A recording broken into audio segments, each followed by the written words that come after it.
Ladies and gentlemen, welcome back to the Landy Lodge, where we have a very Final Fantasy VII episode for you all today. I'm very excited to be here. A little bit under the weather. Wife and I caught a cold over the weekend. Nothing too bad, but may hear a little raspiness. But my apologies for those of you who decide to tune in. Anyway, before we get any further into FF7 or anything Lodge related, happy to see some early birds in the chat. We've got Falcone, Seven Hearts, Zeb. Now let's check over everywhere else. We're good. Just the 3 early birds. But what's going on, guys? Good to have you in here. Anyway, let's give some love to the sages of the Lodge, those who are YouTube channel members, longtime Twitch subscribers, those who really go out of their way to support the show. They're all here. They're the reason why we do it. They're the reason why we are thriving.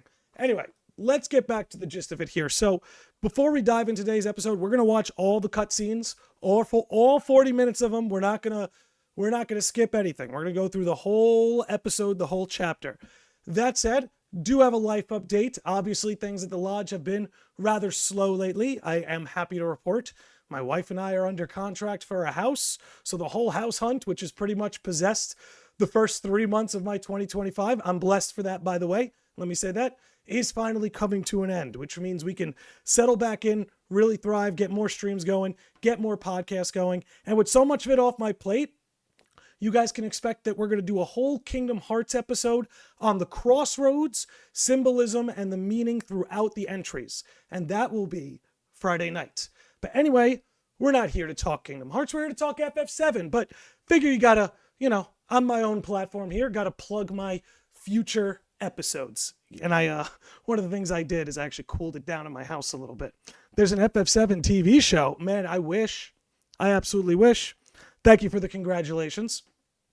But look, here, I wrote down some summary plot points. Oop, let me pull those up. Okay, perfect.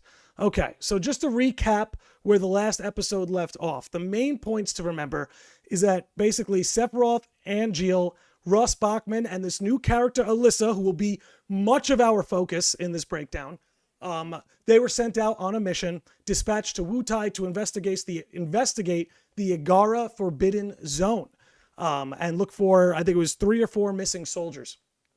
Anyway, on this mission, they discover the missing soldiers, and Angeal is actually the one who recognizes them. Ooh, let me fix this quality for you guys. That should be a crispy 1080p. There we go. My mistake on that. But let's keep this going. Are we good? Yeah, we're good. Then that's where, here we go, perfect timing on this. That's where she really comes in. Actually, I'm gonna pause for a minute right when we get a look at her. So they find the fallen comrades, Angeal recognizes them, but then they encounter a swordsman who goes by the name Masamune, and he's wielding the Masamune. So we learn that the sword comes from a man, a warrior of the same name. He confronts Sephiroth and Angeal and actually bests them in battle. I think he slices Sephiroth's sword in half, something like that, or at least like swats it out of his hand.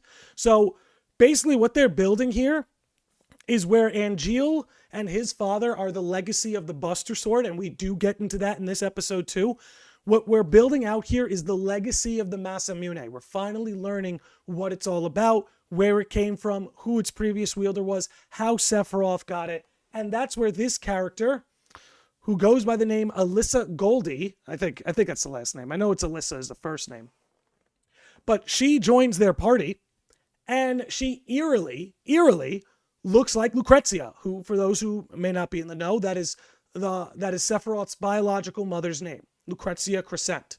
So she looks just like his mother, yet she's here on the mission with Sephiroth and Angeal. Now, of course, ding, ding, ding, Jenova is the first thing that should come to everybody's head. Plain and simple, Jenova is the first thing that should come to everybody's head. I highly doubt that the character Alyssa actually looks like this. I think this is just how Sephiroth is seeing her. Because remember what Sephiroth said in Rebirth, right? Jenova has the power to morph into the people we love, the people we hate, right? She has that power. So I believe this is Jenova's working, imprinting onto Alyssa, so Sephiroth sees someone who looks very much like his mother. Now, something that we'll talk about later in the episode is how something like that is actually coming to be. But without getting too much into it, she, to me, is the main focus, should be everybody's the one who's put under the microscope, because I believe all roads at the end of the day will lead to Genova, and all those roads are going to converge on Alyssa at a certain point in this story. But that's our basic. Again, Masamune, Alyssa, all of them on that mission looking for the dead soldiers. They found them. Angel recognized them. That's essentially where we left off on the last chapter. But that was the last chapter. And here, today, we're talking chapter 2. So let's get to it. We're going to watch it together. There's a certain point where Sephiroth's running around and like swatting at the fog. We're not going to pay too much attention to that. There'll be things that we can talk about. But other than that, we're gonna zone in on this. Let me turn this on. Perfect. Okay. Beautiful, beautiful. Okay. Let's see how everybody's doing. And let's roll. Okay. Chapter 2. Let me know how the volumes are. By the way, shout out to FazFaz, who uploaded these cutscenes. I'm going to tag him in the description after this. But again, just let me know how the volumes are, guys.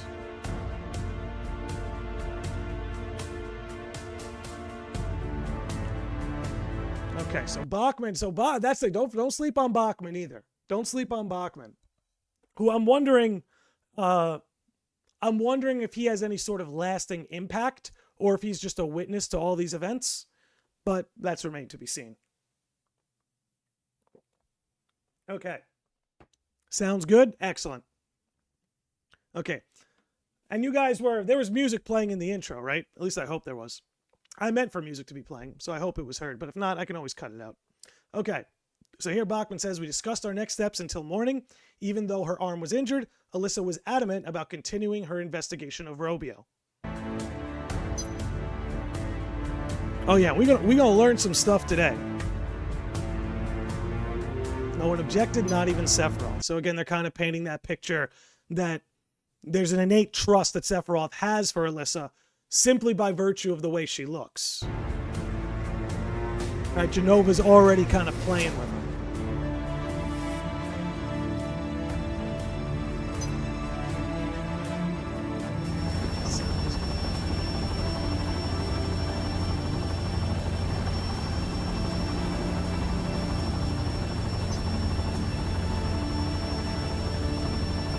And there's something else about Alyssa, too, that I want to point out.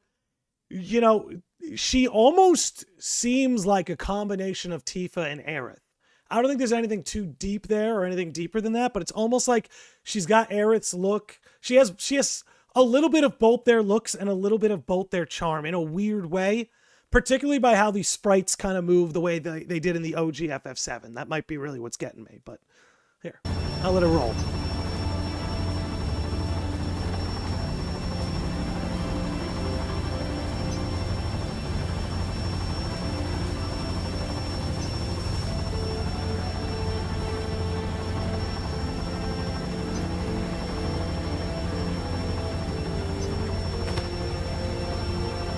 And that's something else to remember, too.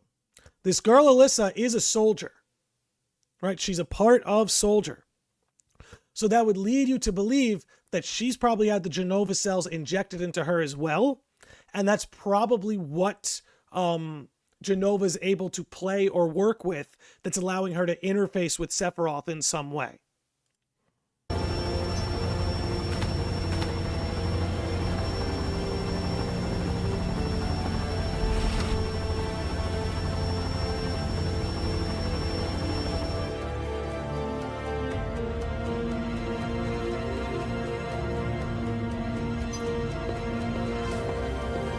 See, now this is going to be a little wild to me.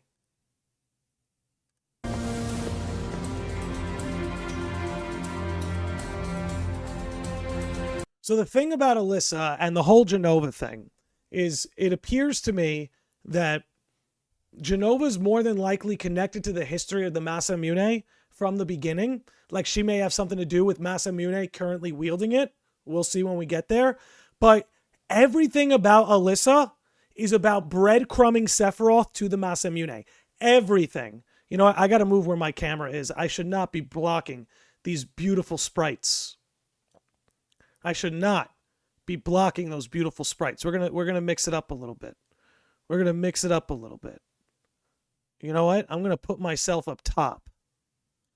Excuse me while we do a little live production, but absolutely not am I going to let those sprites get blocked off for this whole thing. Absolutely not.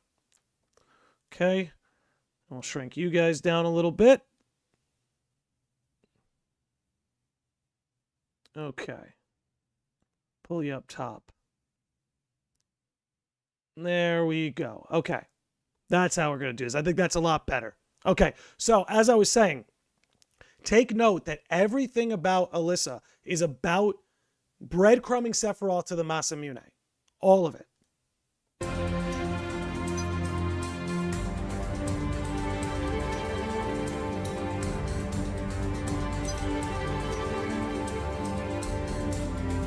Like, even the jokes she's making towards him. It's very clever.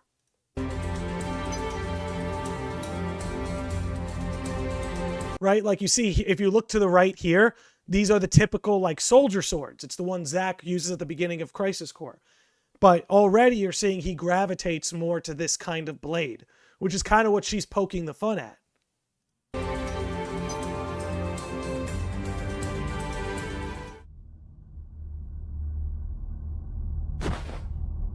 I need a new refresher before the new episode comes out. Nock, do you need a refresher on this?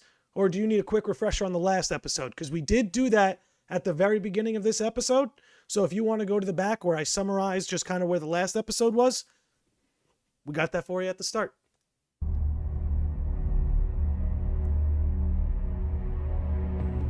Sephiroth is a weeb confirmed. 100% weeb.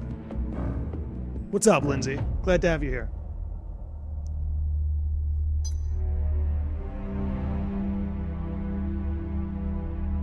Just want to say, look at my boy Bachman right here. You guys see my boy Bachman? He's getting it all down, man. You know what would be really cool? I'm going to call it. I'm going to call my shot. In part 3, we're going to be unlocking files like never before seen declassified files that come from Bachman. Right? I almost feel like that's going to be one of the new things they do in part 3 is we sort of unlock all this intel somehow. Maybe it's when we get to Professor Gast's home. Could be something like that, right? I feel like Bachman is coming back. I don't know. Not that we'll physically see him, but the name Bachman will be referred to again, I think actually in part 3.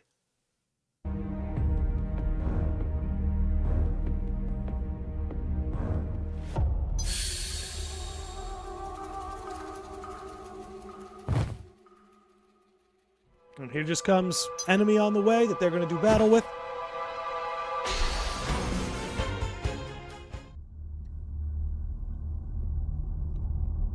FF7's very own secret reports would be cool. I think that's exactly what they're going to do.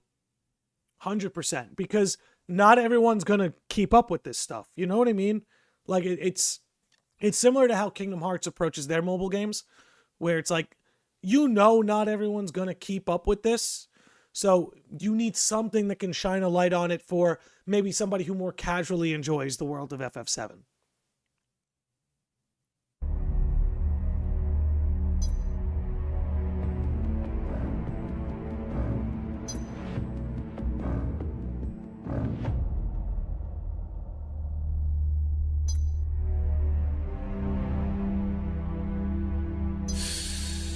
I think another fiend.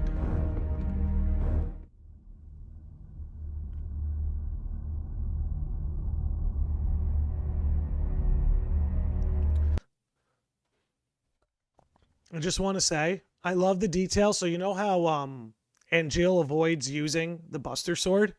I just love the detail that the materia slots are empty. Just saying. Ooh, he's calling him out. Why you acting so different around her?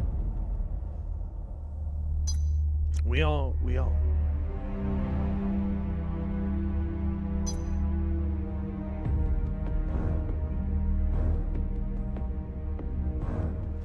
So that's a good cover. And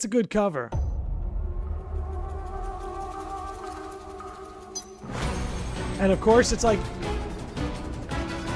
Let me mute that just for a sec. We as the audience know a little bit better right? We know Sephiroth's just covering his lies, but it's interesting to me that Angeal's just so, like, kind of on the surface gullible and just kind of takes him at his word.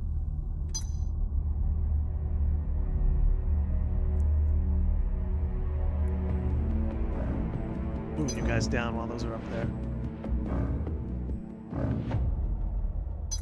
I believe Bachman mentioned there that the two of them aren't really, like, in sync yet, that they quite haven't figured out their chemistry.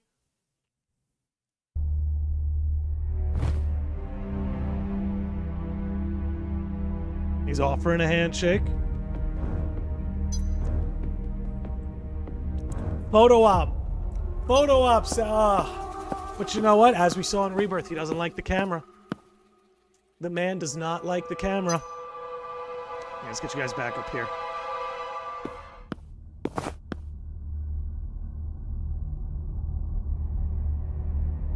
And not gonna, like, can we just say how cool so many of these look? They look so good. They look so good. Here. Oop, wrong way.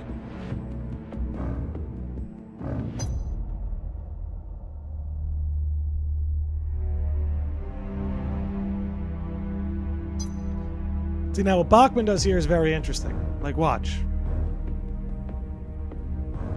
He's pointing the differences between Sephiroth and Angeal. Sephiroth more the lone wolf figure, and then you have Angeal who thrives more on teamwork, thrives more on collaboration.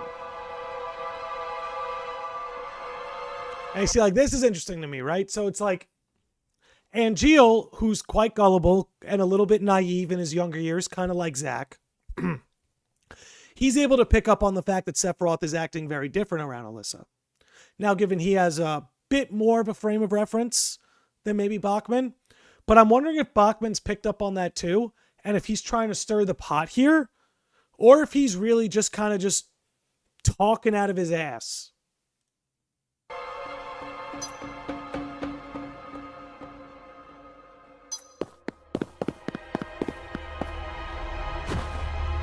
More fiends. Excuse me, just pouring some water.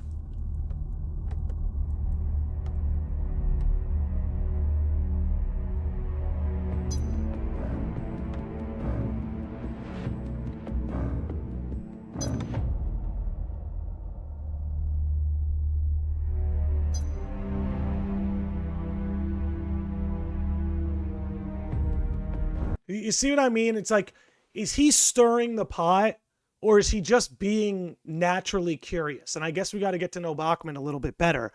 But I wonder if you... Just think. Keep it rolling.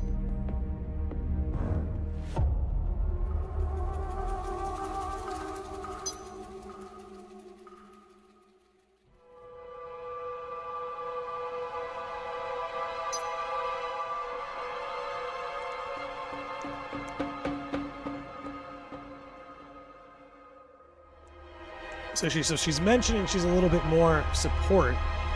But that's interesting, right? So you saw, like, in one breath, she talks about what a great fighter she is, like Tifa. But then in another breath, she's talking about how good she is in the support role, like Aerith. Don't think it's any deeper than that, by the way. Just an observation. And Robio is like the city or the area that they're headed to.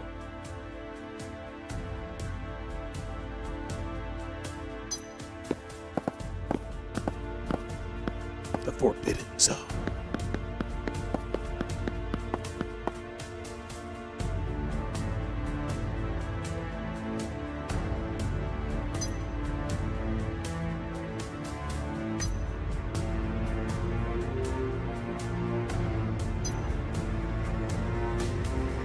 So again, you see, very good. They're sort of displaying to you. See how Angeal kind of has the group in mind. Hey, we need to take a break. You know, we still got a ways to go. But Sephiroth's really just thinking, like, narcissistically, in the sense of, like, oh, I can keep going. It's like, it's not about you. It's about your injured teammate, you know? I really have no idea what's going on, but the mysterious vibe got me like, whoa. Dude, all you got to know is we're figuring out what made Sephiroth Sephiroth. And right now, he's got a teammate that looks eerily like his dead mother.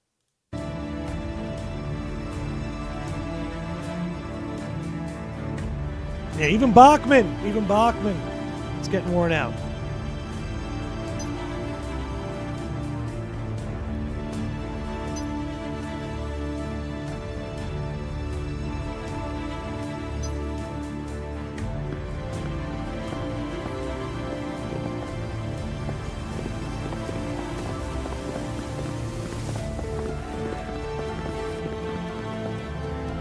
And I will say the signature blue-green hue of like FF7 is always going to look so ethereal and like just nice.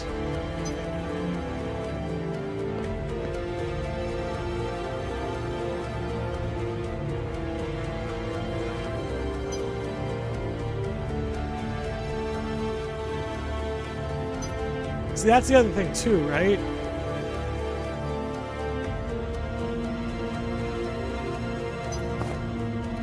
Like, that's the other thing, too. She knows an awful lot about this area and everything that's going on.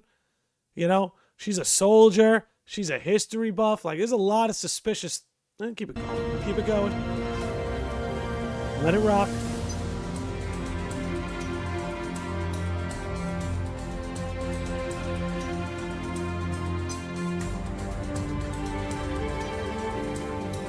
So once a thriving land... Until a beast arrived, its attacks on the village claimed the lives of its people and their animals. The fiend existed only to slaughter. What was its name? The stories don't give it a name. The people of Megara didn't want it to be remembered. I don't know, man. I feel like, you know, preemptively you could help another civilization. Anyway. A group of warriors arose to kill the beast.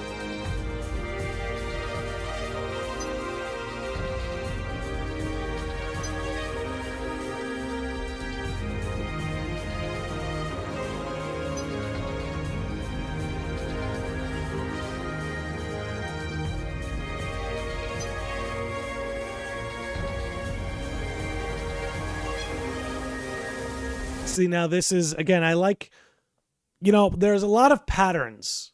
Ooh, let's turn that off.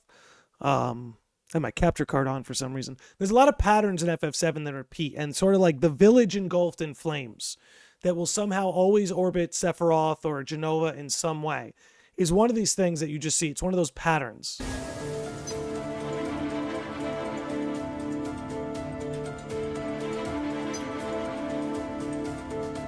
The Chow. So, if you guys recall, the Chow, Wutai, the Chow beans, right? The Chow is like this famous warrior. We're getting a lot of Wutai lore right now. If you haven't caught on, we're walking the origin story of Wutai, right? There were these settlers in the Sagara Forbidden Zone, and that zone was attacked by a fearsome beast, and 4 warriors rose to defeat that beast. But in its defeat, the town went up in flames. But this warrior, Dachau, the final warrior, arrived in time to help his people flee to safety. So just like as we saw in Intergrade, Yuffie's eating the Dachau beans, and Dachau, you know, the warrior from Wutai, we're finding out how this all came to pass, how it all came to be. What up, David? We are just running through Chapter 2 of Final Fantasy VII, The First Soldier. We've only covered the first 9 of 40 minutes, so you haven't missed much. Again, although they were saved, the fire burns for 3 years, engulfing their home and the land surrounding it. And you can see already the people look like Wutaians. To create a new settlement. So Igara was Wutai before Wutai.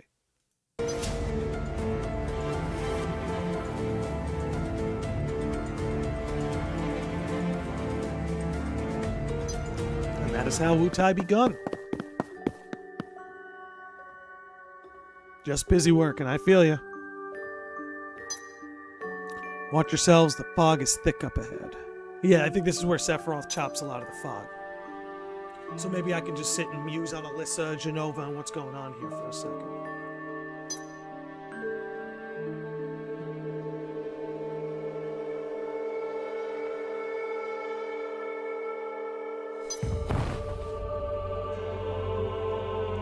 And you know, it's also... I'll save it for just a minute. cleared away, not for long, but should be enough for our purpose.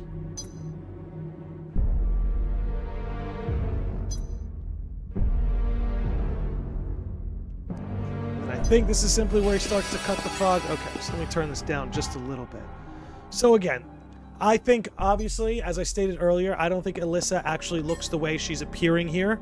I think that that's just the Genova cells imprinting Sephiroth's mother onto that through Sephiroth's eyes. I believe it's all in the name of leading him to the Masamune. But here's the part that confuses me, right? He's like, she would have to be, and I'll pause for just a second. She would have to be, for all this to just be coincidence, just doesn't fly with me. And I guess what I mean by that is, you know, if this is, how do you say, if this is Genova, right? Does she have full control of Alyssa? Or is she simply imprinting Lucrezia's image onto her? I don't think it's the latter. I don't think it's as simple as Alyssa is just a soldier. She's a female soldier. She has the Genova cells. And to Sephiroth, it just looks like his mother. Otherwise, she is Alyssa. I think there's actually something kind of nuts going on here where Genova almost has like full control. Because for it to look like Lucrezia and for her to have Genova cells is one thing. For her to look like Lucrezia and for her to obviously be breadcrumbing Sephiroth to the Masamune is a whole other thing entirely. We're going to let it roll. We're going to let it roll. When we chop and fog again, we can get back to it.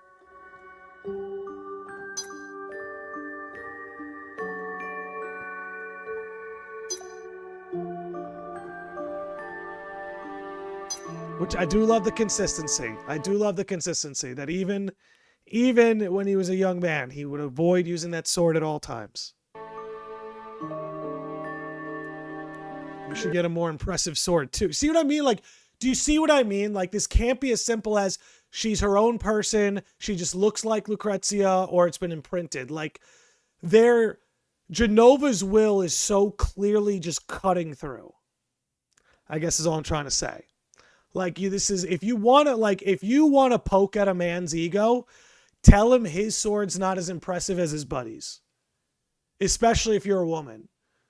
For real. Like, you know what I'm saying? She knows what she's doing here. Or is there more First Soldier now? There is, KH Guides. There is. This update was a while ago. I've just been so out of commission the last couple months I hadn't gotten a chance to cover it. So we're covering it now. But hey, glad you're here, buddy. Everybody, please, you know what? Give me 1 second here. I know what to do. Let's head over here. Been meaning to add the video assets, but we could drop this in the chat. Ladies and gentlemen, don't forget that Reconnect is taking place this year, the weekend of July 11th. You definitely don't want to miss it. If you don't have your ticket already, definitely head to the website now. I've thrown it into the chat. Creators like myself are going to be there. KH Guide's going to be there. Andy Brew, Treehouse, all the sickos. All the sickos will be there. I definitely highly recommend all of you go. Again, I have the commercial, the promo on my computer. I just haven't jacked it into OBS yet.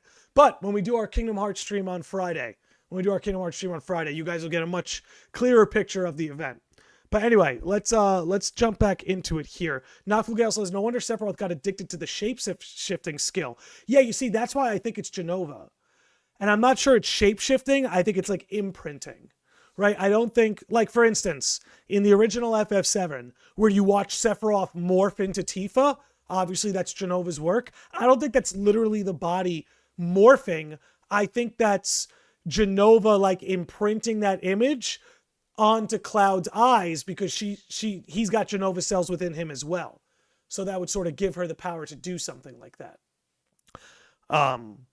But yeah, so if you want to poke at a man's ego, go ahead and tell him he needs a more impressive sword after complimenting his buddy's sword. Mimic, yeah, that sort of mimic ability.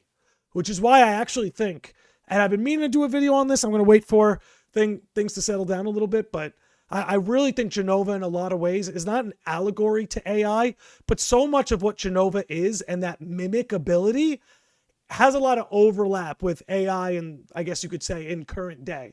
I don't think it's an allegory. I think people use that term a little bit too loosely. I don't think it's an allegory, but I do think it's applicable. Anyway, let's get into this. You should get a more impressive sword too.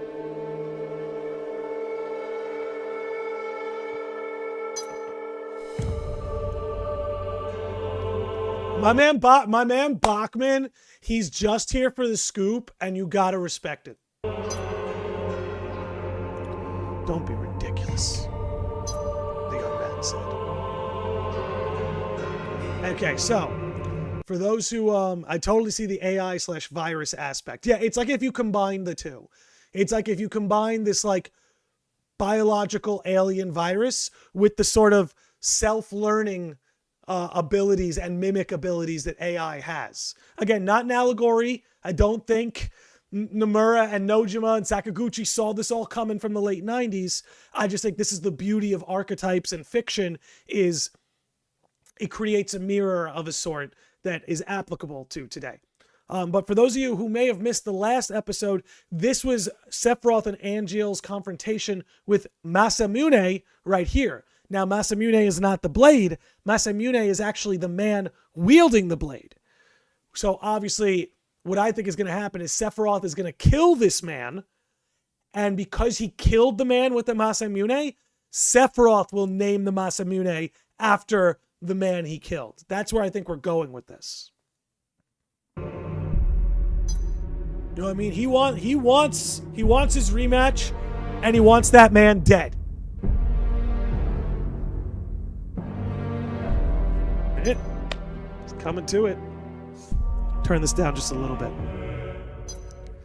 But you see that? You see, like, let's just do that again, guys. So you see, she plants all these ideas in his head. Hey, you need an impressive sword like your buddy here.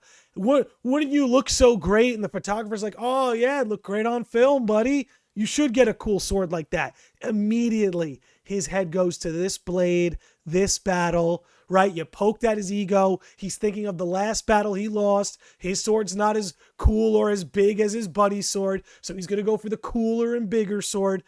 Everything about Alyssa is breadcrumbing Sephiroth to the Masamune.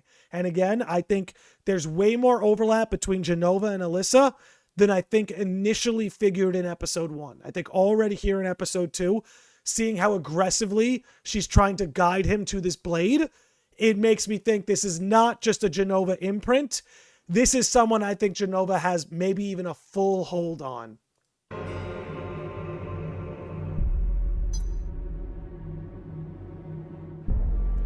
It's like Zigbar wanting the no-name Keyblade from Old Man Xehanort. It's getting to be something like that. Well, you know what? Exactly, Noct. Exactly. Lindsey Brown says, I think Alyssa might be a ninja and aiming to steal the sword for herself. In the last chapter, they mentioned ninjas, but still haven't run into any. That could be an interesting perspective, too, because that's what I'm wondering, right? Is like, where's her agency here? Where's her agency? Because it just really seems like she's acting out Genova's will, which I'm not... That could be just fine. But I actually think what you're laying out there, Lindsay, might be more interesting, because now that gives this Alyssa character agency again. Maybe she is acting out Genova's will in some way, and she looks like Lucrezia to Sephiroth. But her coveting her own outcomes like that, we'll see. We're going to keep an eye on that, Lindsay. I'm glad you brought that up.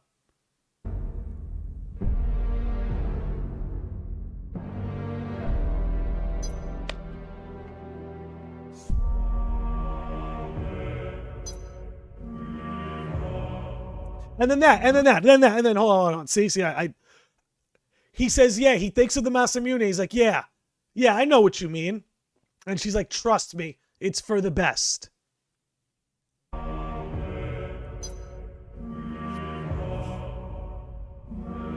right, let's keep this rolling. I'm telling you. Now, I watched this earlier. I watched it yesterday, actually. So I'm watching it a second time. I know the first few times I did this, I went in blind. But I spent so much time away from First Soldier, I was like, I need to watch it and like actually sit on it for a day and recap what happened maybe in some earlier episodes. Okay, here we go. You two make it look so easy, so effortless. I wish I could fight by your side. Are you an active model? Okay, pay attention. Here we go. Check this out. Yeah, modified with special cells. Obviously talking about the Jenova cells, right? Here we go. I've heard that those cells were grown from something they scraped off a meteorite. You know anything about that? My boy Bachman, he's got the scoop. He loves the scoop. I respect it. I'm telling you, he's going to die because he knows too much. This man, I love him. I love Bachman. I'm all about Bachman, okay? He's going down. The man knows too much. He's recording too much. And in part 3, we're going to get access to his files.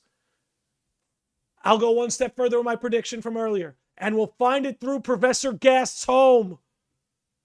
Anyway, let's keep this going. I love that. I get so excited. I love it. I love it. And that's why I can't wait for this whole everything going on right now with me IRL, hunting this house now that we're under contract and closing. I can't wait for this all to be done because I can't wait to go back to doing this like once or twice, even sometimes 3 times a week. Because, man, I really love doing this. Why is Andy Brew here in the game? Yeah, oh my God. Oh my God.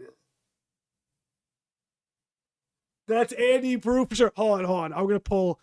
We're going to get Andy. Hold on. Whoa, Dark Bahamut with the raid on Twitch. Dark Bahamut with the raid on Twitch, and they brought Magical Valkyrie with them. Hold up. All right, let's get the shout out going. I'm flying modless today. Ripping Resident Evil 0. I respect it. Ladies and gentlemen, make sure you follow my buddy Dark Bahamut on Twitch if you haven't already. He is the man. Ripping some Resident Evil. And now let's pull up Andy Brew. I got to get some Andy Brew in here. Did we? No, we didn't lose. Connection. Okay. Let me get a picture of Andy. Brew.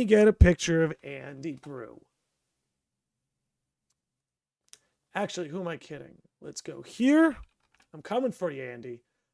Because, yeah, Bachman literally looks like him. There's got to be, is there a sunglasses picture of him? No, but this'll do. Okay, here we go. Come on, stupid. Okay, that's just annoying, but it's because I'm in full screen, but here, I know what to do. And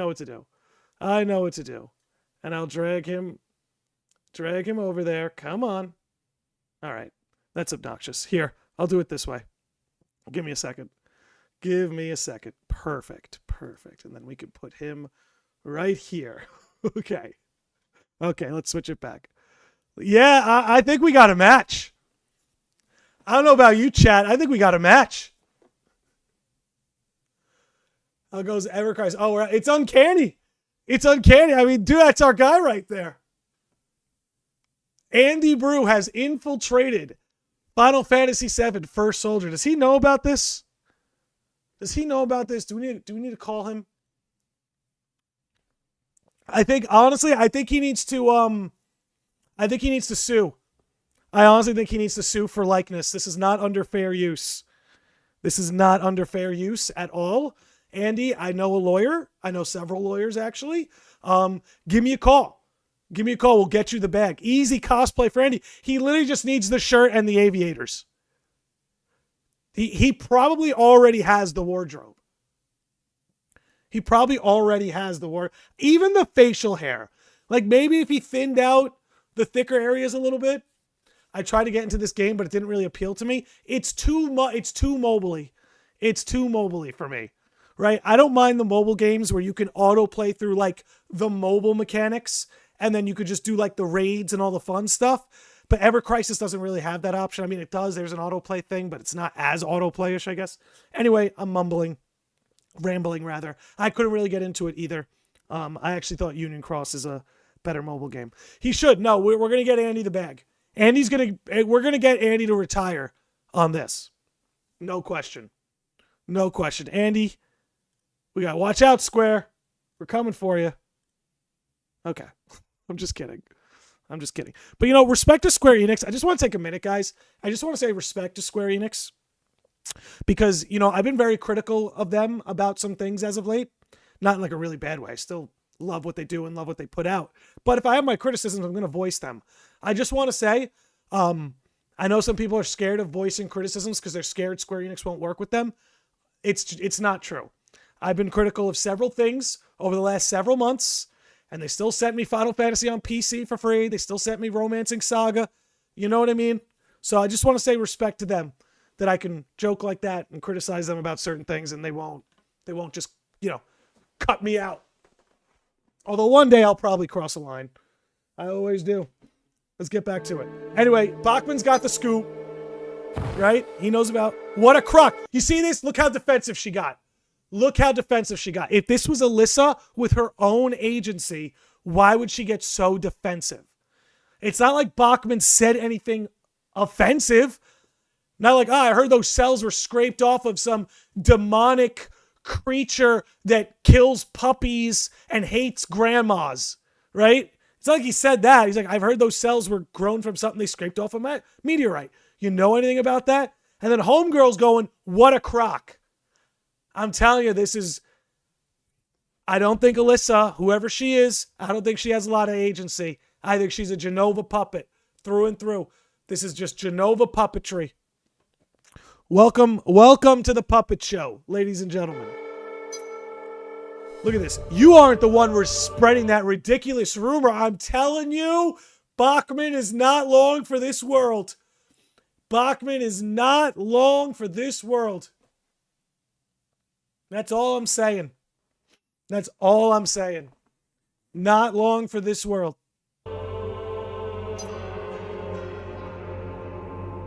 I'll shut up. No, you won't. No, you won't. Brother, this is your job. No, but you guys see what I'm saying, though, right? It's not... I know when we did the episode 1 breakdown, we figured that maybe Alyssa is her own person, and maybe this is just Genova imprinting and stuff like that.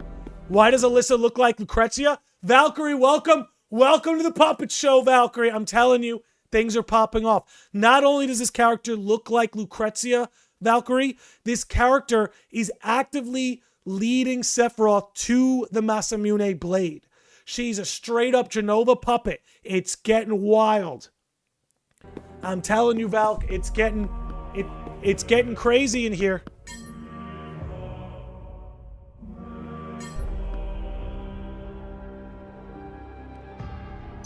I'm telling you, it's turning into like a psych thriller, right? Where Sephiroth is forced to go out on adventures with a woman who looks uncanny like his mother. This is KH levels of crazy. Yes, it is. Yes, it is. That's what we're here for. This is where FF7 is where KH gets its crazy from. I know a lot of people were surprised to hear that over the last few years, but it's the truth. Downright. I mean, it's definitely, honestly, I'm going to pause. It mostly comes from FF8. But it started with FF7. FF8 is when Nojima just said, screw it. Screw it. I'm doing what I want. No matter how wild and crazy it gets. Alright, here we go. How far in are we? We're not even halfway. How far in are we in the podcast? 47 minutes. Jesus. Do you think we'll get a crazy story for Missing Link? 100%. We'll take a minute to discuss that. I think Missing Link will follow in Ever Crisis footsteps and not only go in on the story like this, I think it will also be a PC port. Maybe not at launch, but like Ever Crisis, it'll become a PC port. 100%. They look as vicious as the environment they're in. And you see, look around, if we look around, right, it almost looks like Genova's Corruption. Right? Very remake style. It wasn't really the aesthetic in the original game. But as far as the remake Rebirth trilogy goes, this sort of purple goo and distortion is always indicative of Genova. Right? So let's follow that down. Yeah, let's keep this going. Come on.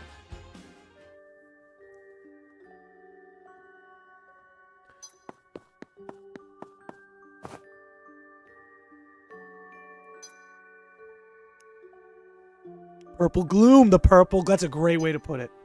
The purple gloom. The purple gloom. I like that. Okay. Let's get this investigation started. Alyssa, give us the rundown. So again, that's the other thing too. So again, it's also very peculiar, right? That Alyssa in this area that's very Genova corrupted seems to know a whole lot about the history. And what's also interesting, too, that we're learning here is that Genova may have interfaced with Wutai before it ever interfaced with Midgar. Like, it's kind of the history we're learning here, is that Genova may have had its reaches into the people of Wutai even before Midgar. Nick is here. Just glad to see you at it again, Landy. Hope the house hunting is going well. Dude, it's going very well. We're under contract. Closing's like a week or two away.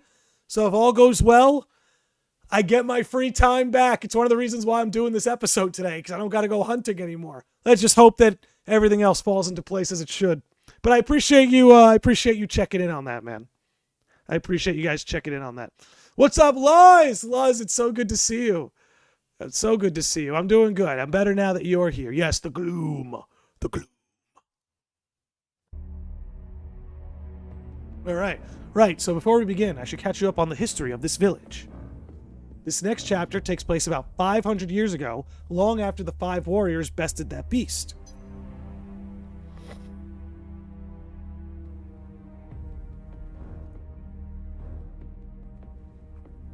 So, okay, check that out. For a long time, people stayed away from this place. But eventually, a group of brave settlers decided to try their luck. They were ancients too, right? Now, the ancients as well, we're now getting a little bit of a history about how they may or may not have interfaced with the Wutaians.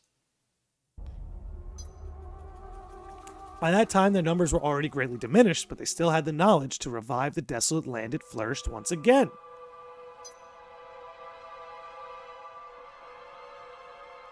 So Robio essentially was a Wutaian-esque village that was settled and set up by the ancients. I tell you, the lore we're getting, man.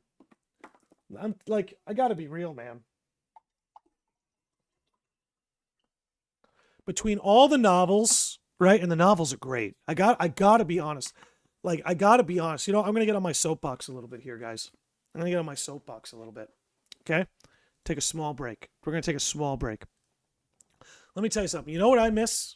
I miss the days where video games and novels had a very interesting relationship with one another. Give me 1 second. We're going to improve the lighting. Let's improve the lighting in here.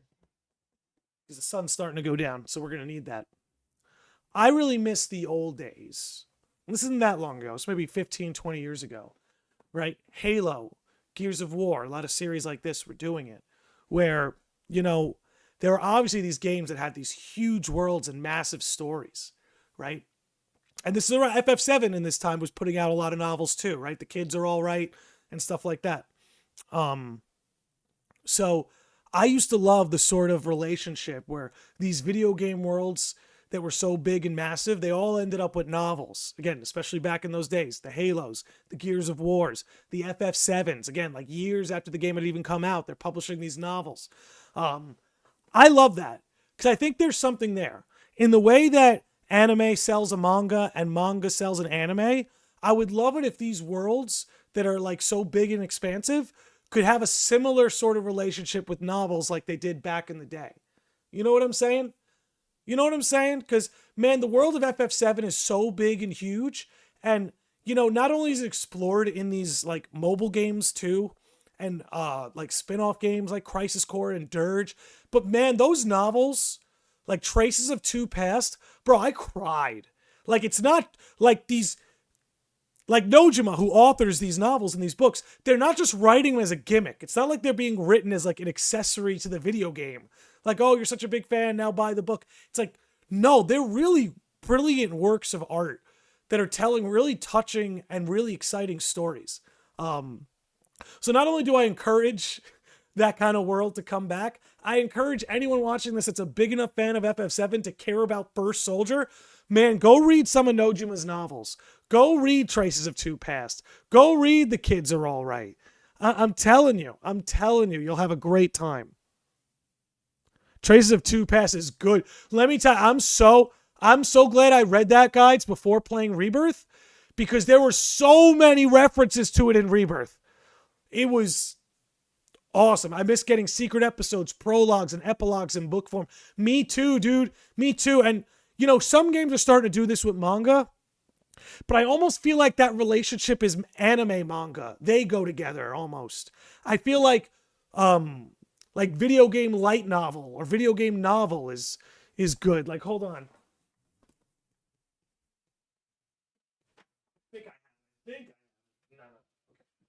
I thought I put it. I thought I put it in a spot that I could remember, but I have the FF15 novel in my giant bookshelf somewhere over there. But we got an episode to go. The FF15 novel is also pretty good too. It's just like there are some things in that novel where I'm like, that should have been in the game. You know what I mean? Whereas I read like Nojima's novels and I'm like, okay, I see why this didn't make it into the game. Not that it's not important, but it's backstory-ish, or it's subplots. Like what Barrett wants to do at Midgar post FF7, all that kind of stuff. But yeah, all right, let's get back into this here. I got on my soapbox for 3 minutes there. Now we're back.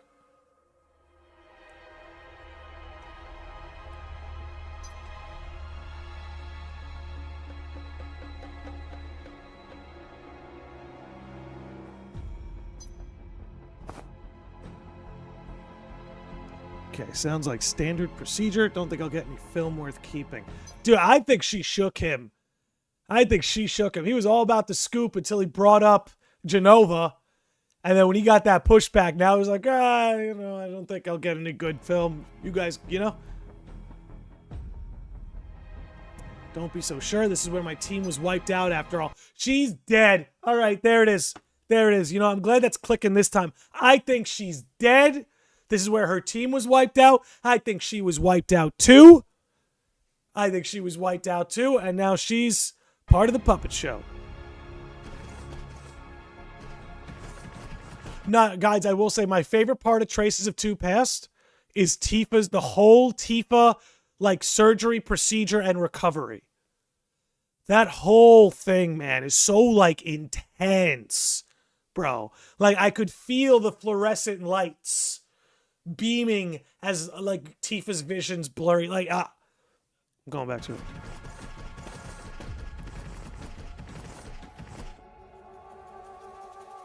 These stones, they were lined up the same way at the rendezvous point. The people of Wutai apparently placed them around Igara as a sort of barrier. They wanted to keep something from getting out. What could be they trying to keep from getting out? See, my boy Angeal's asking the right questions.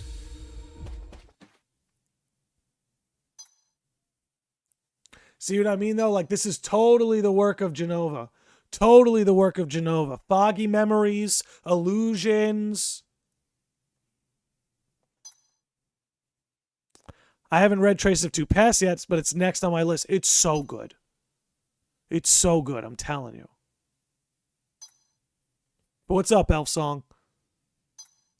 If you like a good novel and you love the world of FF7, can't think of a better way to spend your time. So highly recommend. You know what we're going to do? Give me a second. We haven't done this in a bit. But since I'm live for the first time in a couple weeks, I'm going to give some memberships out there. There we go.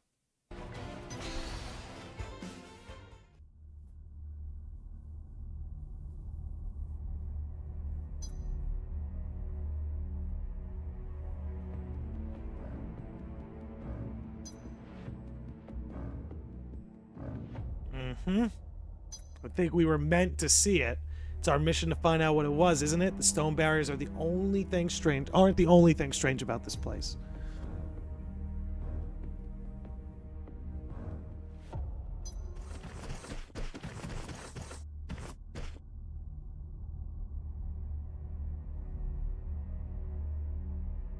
See, these are the fires that I think she was talking about. They cover the whole village. Again, you're seeing that pattern we were talking about earlier in the episode. FF7 has these patterns that the world can't escape from. Case in point.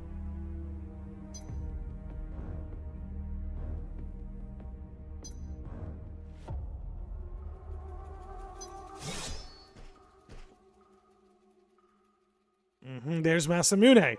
See? Real son of a bitch.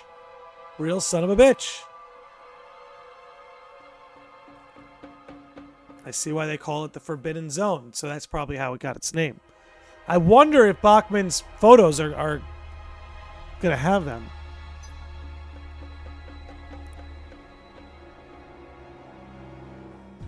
Are they trying to conceal an uncomfortable truth by erasing the past? Remember what I was saying about patterns in FF7?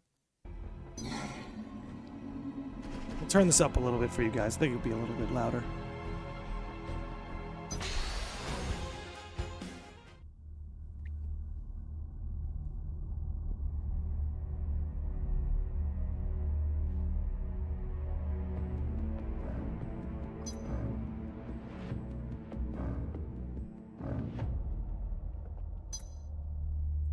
Did your camera get anything? Honestly, I don't remember. Does he get anything? Nothing, right? Distortions? There's no picture.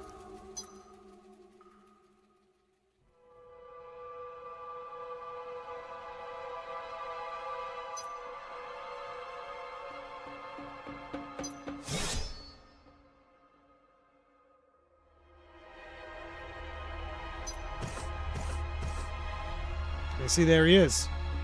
I don't know if you guys caught that, but just in case you didn't, just double check. There's Masamune. So he's the one responsible for this. So what's he doing? He just slayed an ancient's settlement, a settlement that the ancients founded. And now what does Genova want to do? She wants to wipe out all those ancients. You know what I'm saying? So Masamune is clearly Genova's will. Alyssa is guiding him to the Masamune.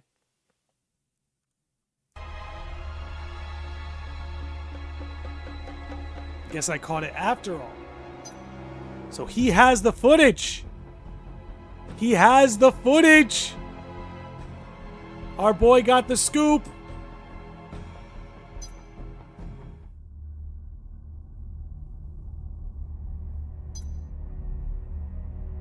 How far in are we? How far are we? About 20 minutes? Okay. We're a little bit over halfway on the episode.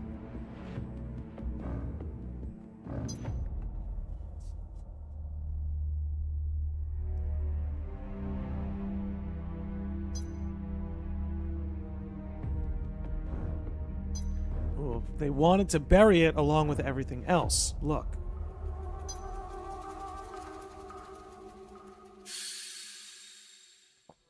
But like you see, like, and that's, I feel like that's kind of making it a little obvious. She kind of just initiated that illusion.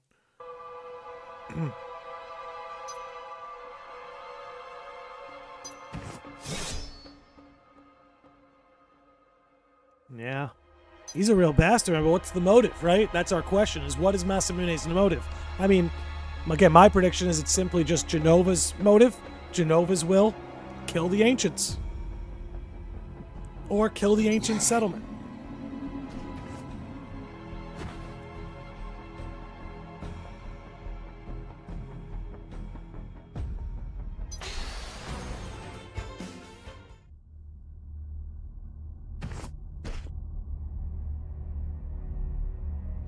This is the knife that villager dropped. It's looking more and more of those illusions showed things that actually happened. Oh yeah, it's like a replay. So the people of Wutai sealed this village away together with that monster. Excuse me, guys.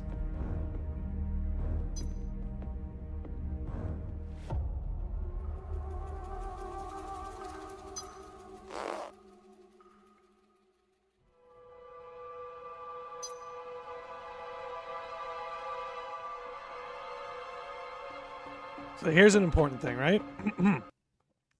Sephiroth says that's just how people are. Anything different from themselves can't be understood and must be eliminated. Anything different isn't human. That includes us soldiers.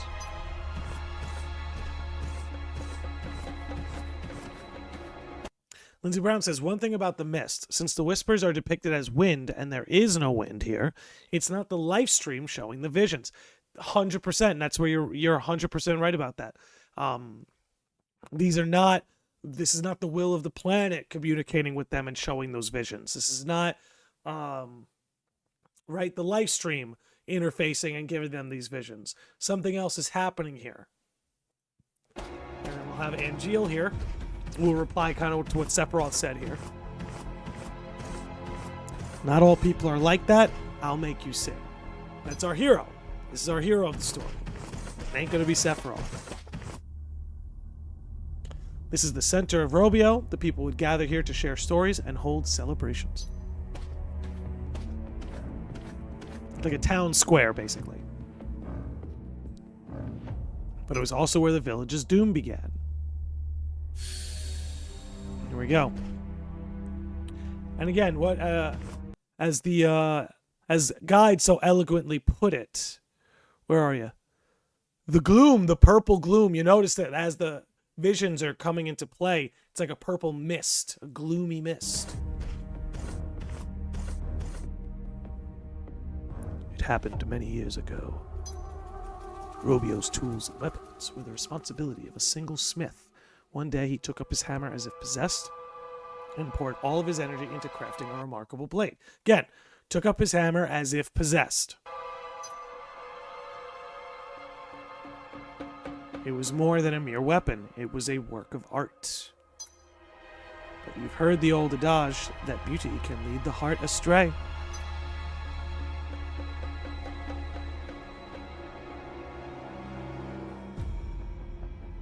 Cold, baby. Cold blood. The villagers started fighting amongst themselves to claim the sword as their own. Some even attempted to sneak into the smith's home and steal it for themselves.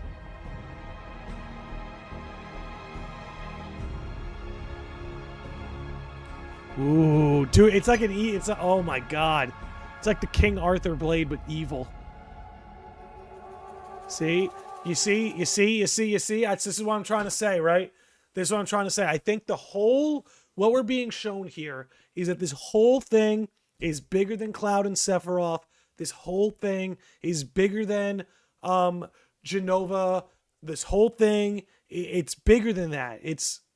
There's legacies, patterns of being that are being followed. Look at this. This is just Sephiroth in Nibelheim. This is just Sephiroth in Nibelheim. Right? The legacy of the Masamune will carry out these same patterns. Same as the legacy of the Buster Sword carries out its own patterns. It's like to wield the blade is to choose your fate.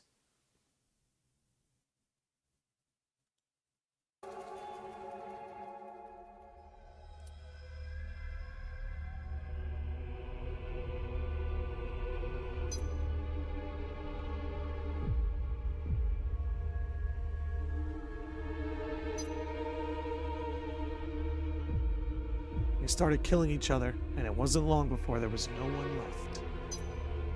Right? That's Genova's masterwork. That's Genova's masterwork.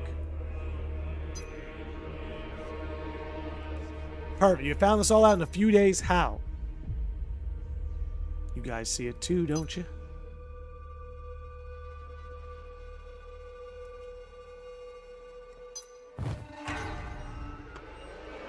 Oh, it's your boy!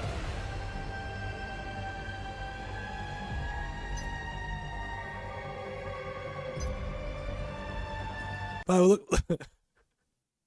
Check out Bachman. Check out Bachman.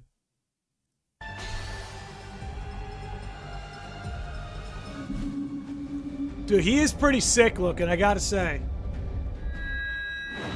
I don't know if it was Nomura who designed him or Roberto Ferrari. Whoever designed him, he's sick.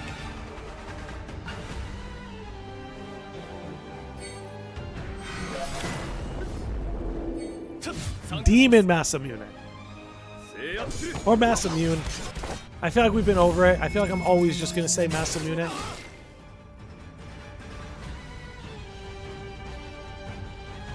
think we can skip a little bit ahead on this. There we go. Again, a little shout out to Faz for putting these clips up. And I respect his Sephiroth drip. Just want to say. I respect his Sephiroth drip.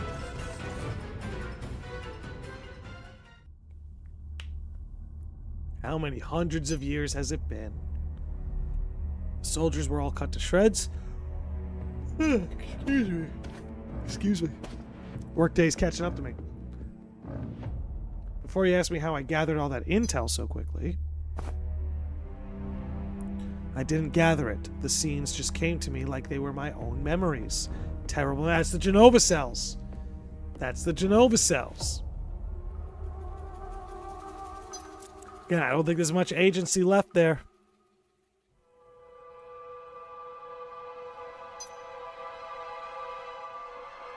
It calls to me.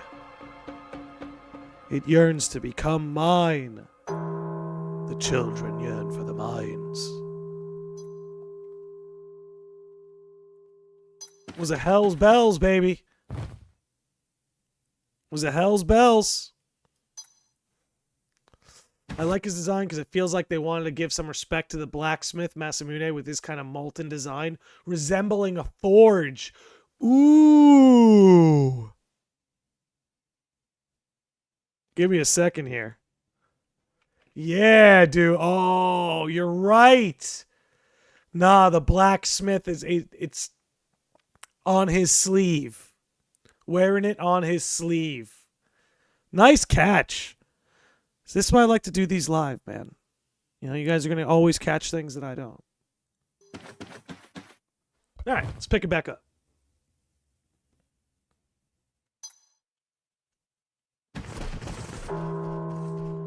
Hell's bells, baby. All right, we got 10 minutes left of the episode. Sound is coming from inside here. Honestly, for a mobile game, that looks pretty damn good.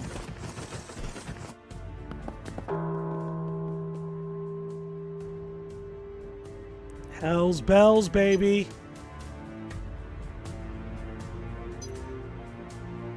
It's a bad omen.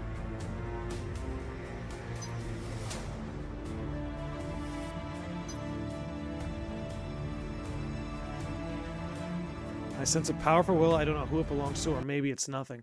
That's what's crazy about this, right? What's crazy about this is the conclusion is ultimately going to leave Sephiroth clueless. Right? Because this is before he actually learns who he is, what Genova is, and everything like that. So ultimately, whatever transpires here is going to leave Sephiroth in the dark, and that's a pretty terrifying implication.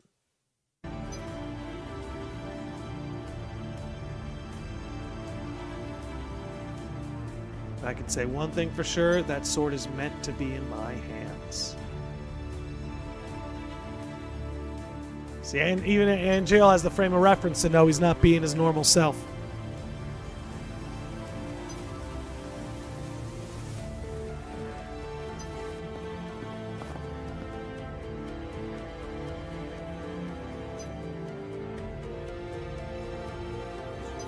You can't give me orders.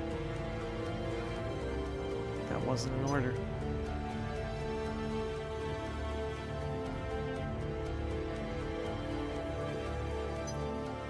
But you see, again, this goes into sort of what Bachman was sort of pointing out in the beginning. Like, hey, you know, you're kind of this lone wolf, and you're always kind of thinking in a lone wolf mentality. But Angeal's got kind of more of a, you know, group collaboration sort of outlook on life. And it's funny how you just see that continue to populate. Or manifest, rather.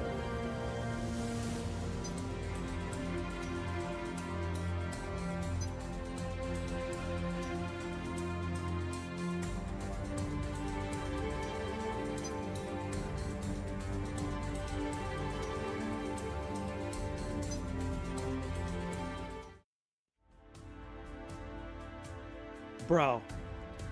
Alright, look. Have some respect, man. Homegirl can just crash on the goddamn dirt. What a woman. She can sleep on the dirt. It's like silent, like, damn, sound asleep. I know some people who can't even sleep on a cot without bitching and moaning.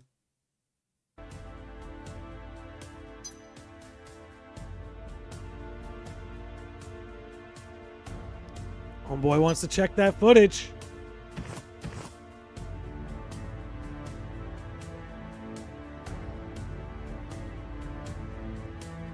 Oh, Bachman. Here comes Bachman.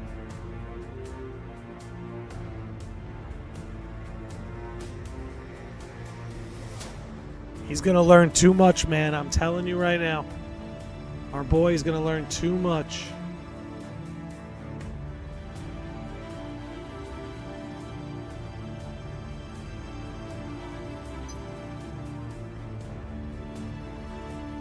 The Forbidden Zone. Put it all together, Bachman. A new people would tame the inhospitable land. It is here Rovio Village came to be. Now they tried to warn you. They tried to warn you.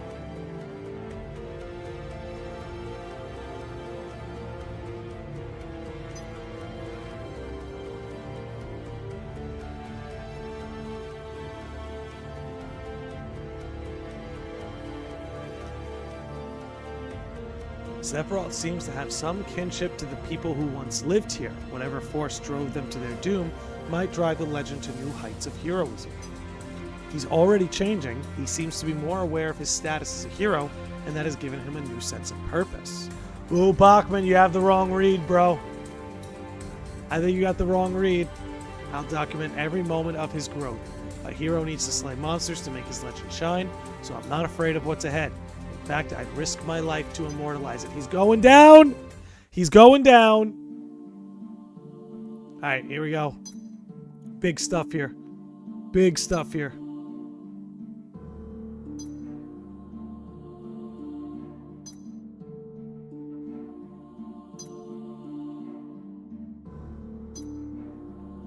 Bro, this is creepy. This is... Let me tell you why this is creepy. Let me tell you why this is so creepy to me. This is so reminiscent of the Dirge of Cerberus scene between Lucrezia and Vincent.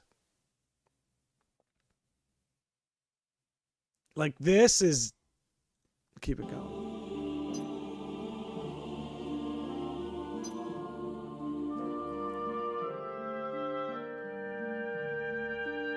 And again, I love it. I love it when the story has an audience who knows better. You know what I mean? I actually do really enjoy this. When you have an audience who knows better, so that when you deliberately label Lucrezia as Genova because it's through Sephiroth's eyes, it just hits extra.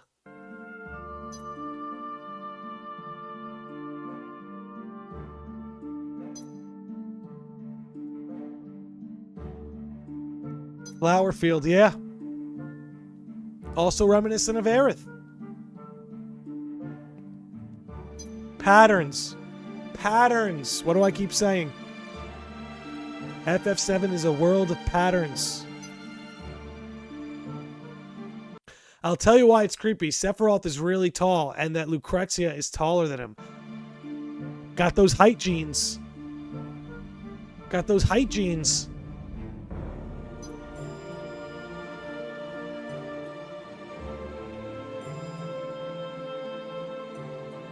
I mean, look, Sephiroth didn't get his height from Hojo. You know what I'm saying? Had to come from somewhere.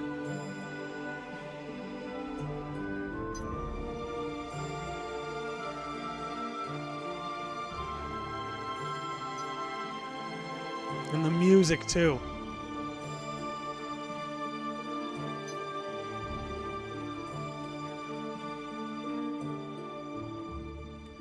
Dude, this is so unsettling, but also heartbreaking.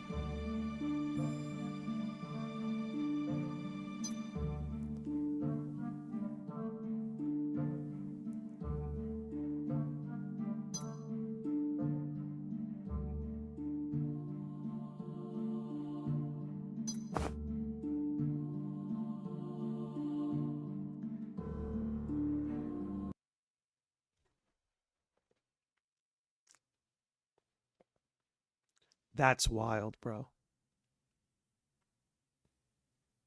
You know, this is good because it's so much. What I actually really like about this is it's actually helping Sephiroth's the moment he snaps and just decides Genova is his everything. Like, it's actually making it make a lot more sense. It always made sense. It was always in character. I'm not saying that. I guess what I'm saying is they're adding so much depth to the moment Sephiroth breaks, because now we're getting to see all of this.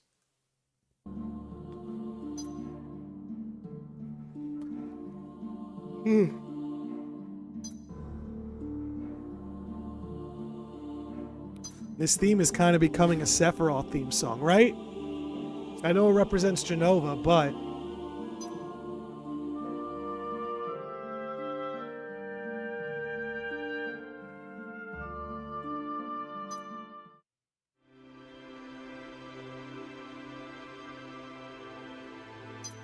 And then this one. This is really good.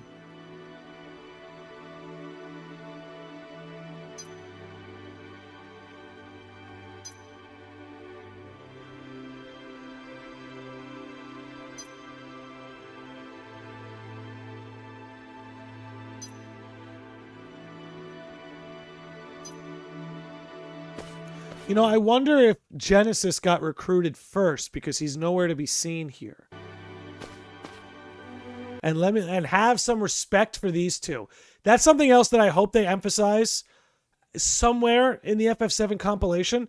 That Angeal's parents are so huge. Don't forget that Project G is Project Jillian. So for one, she's integral to the whole Jenova project.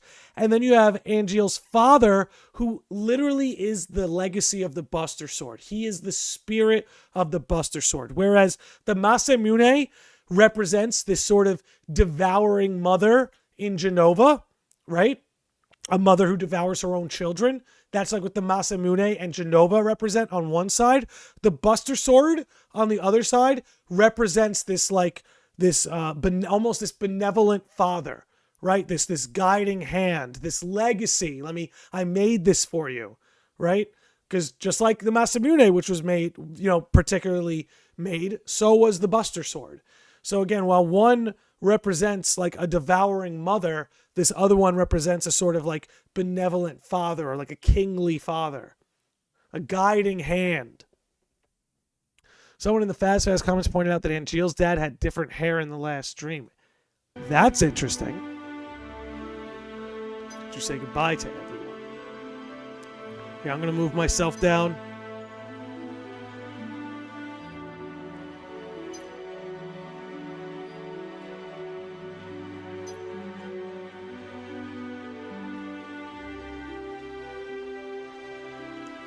Well, see, Angeal's a man of the people.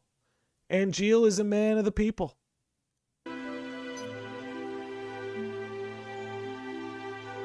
There it is. Oh, geez, these text boxes are all over the place. I definitely don't want you guys to miss anything, right? Here, I'm going to turn the chat off just for a bit, just so there's more screen space going on.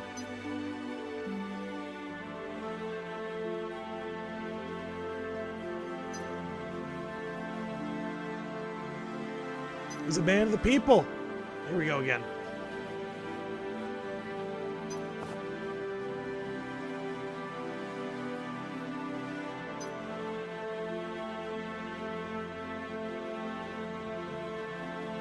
Soldier needs a uniform that makes them look sharp, right? So again, right, the uniform, Jillian, the Buster Sword, Angeal's father.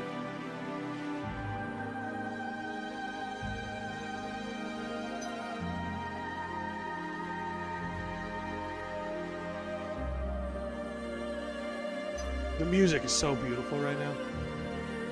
Just saying. Just saying.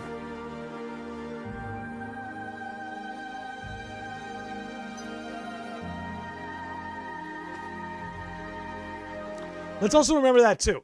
That's interesting too. Pointing out that the hair was different. Let's recall, we don't even know his name. We don't even know Angeal's father's name. Imagine his name is Buster. The white feather at the beginning of Rebirth kind of teased an Angeal appearance. Part 3 will have, if briefly, Angeal and Genesis. I really believe that. I've always believed that. Even if it's for just a brief moment. Okay, the reunion is nothing to fear. But the fact we don't know Angeal's father's name yet and they can't let us know it makes me wonder if actually knowing his name is going to reveal something. Right? Because Angeal's parents aren't exactly nobodies. If Jillian was crucial to the Jenova, like testing Anyway, let's keep this going. This is from me. Be a warrior others look up to.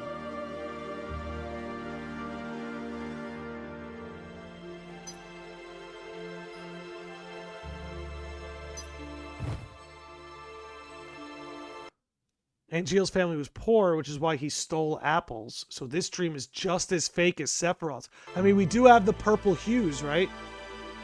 But then we have this. This is why I'm inclined to believe that maybe there's some truth within this, if it's not true in and of itself. But right here, and this is where I'm saying, like, Angeal's father, the legacy of Angeal's father, and the Buster Sword. Again, embrace your dreams. Hold on to your hope. Like, Zach, like, anyway, I'll let it keep going. That's why, and that's so cool, right? Because Angeal's father says that to him here, and then in the very beginning of Crisis Core, Angeal says that to Zach.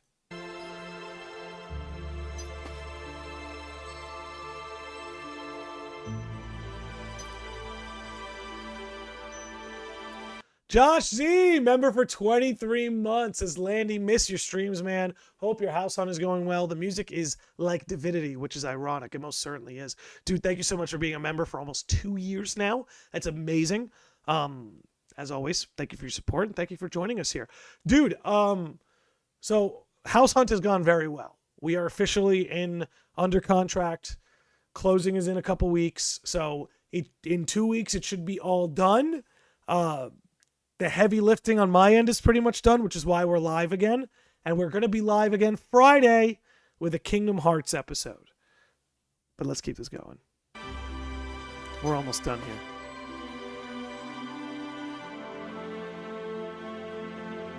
Got the picture. Photo.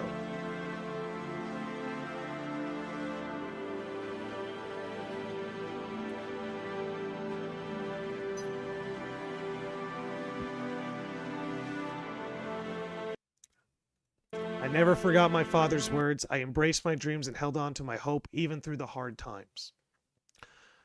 Man. But now all my dreams have come true. So I'll keep on fighting for my parents who struggled so much and for everyone else who's trying to get through their own hard times. Beautiful. But now all my dreams have come true, so I'll keep on fighting for my parents who have struggled so much and for everyone else who's trying to get through their own hard times. Lindsay says, the weird thing with dreams is that Aerith had her dream that Cloud was in. It's like these are distortions of the live stream dreams. Like this is a dream that's just your consciousness and no one else. Yeah, that maybe it opened up like a sort of like sub-world, right? Where you're kind of, it's like a world within. Maybe something like that. But here, let's swap it to over here. Get you guys pulled up. Awesome. Happy for you. Yeah, thank you, man. Thank you. You know, I kind of had a moment earlier in this stream where I was just kind of having a blast musing about all this stuff. And I was like, man, I really miss going live with this kind of stuff once or twice a week. But I'm so glad that very soon we'll be back at a place that we can get that rolling again. And, you know, hopefully Square Enix gives us a little more to talk about soon. Hopefully. But all right. So with that said, ladies and gentlemen, that's pretty much going to cover our summary and our breakdown of this episode today.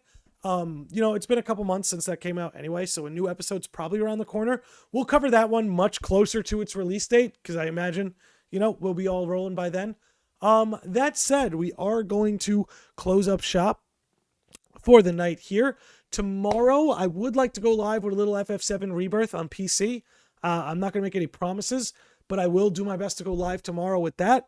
Friday night, around 5:30, 6 p.m. Eastern Time, we're going to go live with a Kingdom Hearts episode talking all about Crossroads, symbolism of Crossroads, future of Crossroads. You guys all get it. But hey, we're going to wrap up. I think it's coming out this month. That would be amazing.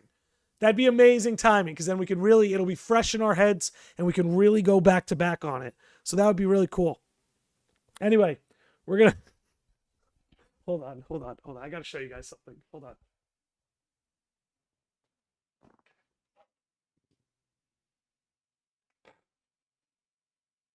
You see him? Oh, that's my goofy boy. He was hanging out with us the whole time. Hope he was with us the whole time. Okay, put that back there. Okay, we're going to wrap up there. Let me put this back over here. We're going to wrap up there, guys. Thank you so much for hanging out. Thank you for chilling in this stream. Like I said, Rebirth stream tomorrow maybe, but a Kingdom Hearts podcast episode Friday. Going to be a relatively quiet Saturday, Sunday, but then we'll be right back at it next week. All right, guys. Thank you so much for hanging out. We're closing up shop here today. Be good to yourselves. Be good to each other. I'll see you all in the next one. Peace, love, and get a good night's sleep.